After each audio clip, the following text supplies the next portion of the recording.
Hey there and welcome. Have you ever thought that math is kinda like a secret map for numbers? Seriously, it helps us find the exact spot for things. I mean, think about finding your seat in a movie theater or on a train. You need a system, right?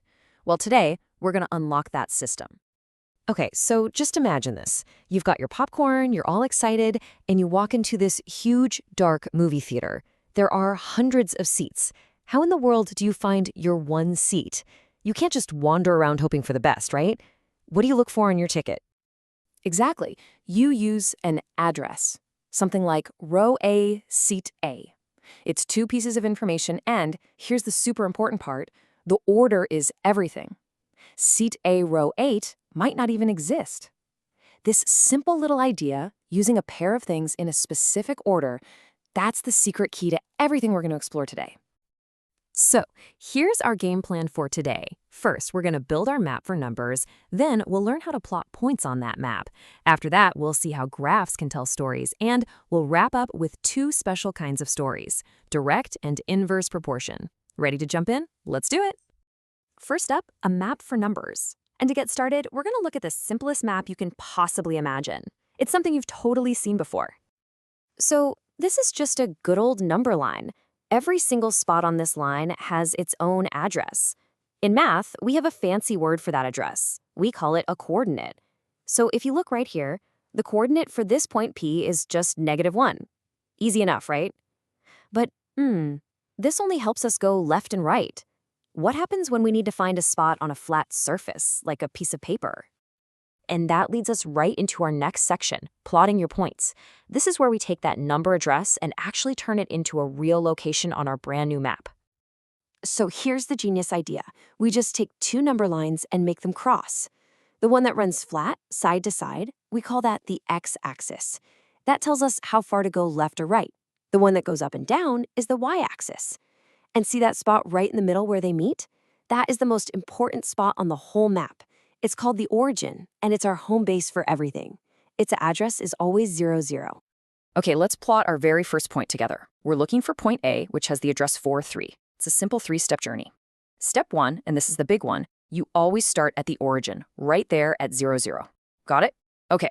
Step 2, we look at the first number, the 4. That's our x number, so we move 4 steps to the right. 1, 2, 3, 4. Great. Now for step 3, from where we are now, we look at the second number, the 3. That's our y number, so we move 3 steps up. 1, 2, 3. And there it is. We found point A. Okay, let's make this more fun. Here's a little zoo map. We need to find the address for the monkey. So, remember the rules. Where do we always start? That's right, the origin. Okay, from the origin, how many steps do we have to move to the right to get right under the monkey? Let's count. 1, 2. So our first number is 2. Now from there, how many steps do we have to go up to get to the monkey? 1, 2, 3, 4. So our second number is 4. And there you have it. The monkey is at 2, 4. Awesome! All right, now it's your turn. Can you find the elephant? I'll give you a big clue. To get there from the origin, you have to move left, and then you have to move down. And remember, moving left or down means we're going to use negative numbers. Why don't you take a second and see if you can figure it out? You think you got it? Okay, let's do it together. From the origin, we move 3 steps to the left. So that's a -3 for our first number. Then we move 1 step down, which gives us a -1 for our second number. So the elephant is at -3, -1. You're doing great. So finding one point on a map is pretty cool. But what happens when you plot a bunch of points that are all connected, and then you connect the dots? Well, you get a graph. And this is where math gets really amazing, because suddenly those dots and lines start to tell a story. Take a look at this. At first glance, it might just look like a squiggle, right? But this is actually the story of a car's trip. See this part where the line is climbing up? That's the car speeding up. This flat part right here? The car is just cruising along, keeping the same speed. And what do you think happens when the line goes down? You got it. The driver is hitting the brakes and slowing down. Every little bend in this line is a part of the story. Now, out of all the stories that graphs can tell, there are two special ones that you see over and over again. They're both about this really powerful idea called proportion. First up is direct proportion. Just think of this as the best friends relationship. It's really simple. When one thing goes up, the other thing goes up right along with it. They always move together in the same direction. A perfect example is the perimeter of a square. Just look at the table. If a side is 1 unit long, the perimeter all the way around is 4. Okay, now what happens if we double the side length to 2? Well, look, the perimeter also doubles to 8. If we triple the side to 3, the perimeter triples to 12. You see that pattern? Whatever you do to one thing, the exact same thing happens to the other. That's the magic of direct proportion. Here's what you always need to remember about direct proportion. The rule is always going to look something like y equals a times x. And its graph? It's a dead giveaway. It is always a perfectly straight line that cuts right through the origin. If you see that straight line going through 0, 0, you know you're looking at a direct proportion. And now for our second special story, inverse proportion.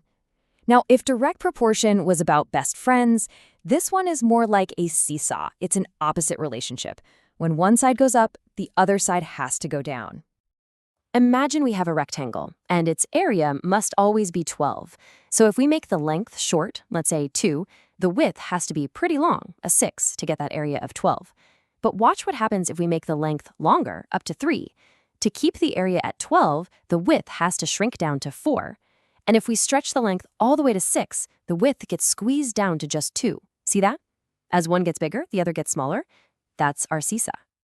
The rule for inverse proportion looks like this. Y equals a divided by x. And this rule creates a totally different and kind of beautiful graph. It's not a straight line at all. Instead, it's this smooth curve that swoops downwards. And here's a really cool part. The curve gets closer and closer to the sides of the graph, but it will never, ever actually touch them. Okay, let's put them side by side for the final showdown, direct versus inverse. On the left, you've got direct. They move together like friends. The rule is multiplication, y equals a times x, and the graph is that unmistakable straight line through the origin. Now on the right, you've got inverse. They're opposites, like a seesaw. The rule is division, y equals a divided by x, and the graph is that beautiful, swooping curve. Seeing them together like this really makes the difference pop, doesn't it? Let's just pause for a second and appreciate everything you've learned today. You now know that coordinates are just an address on a number map. You've seen that graphs can tell stories about how things change. And you can now read 2 of the most important stories in math: direct proportion, where things grow together, and inverse proportion, where things are opposites. That is seriously impressive.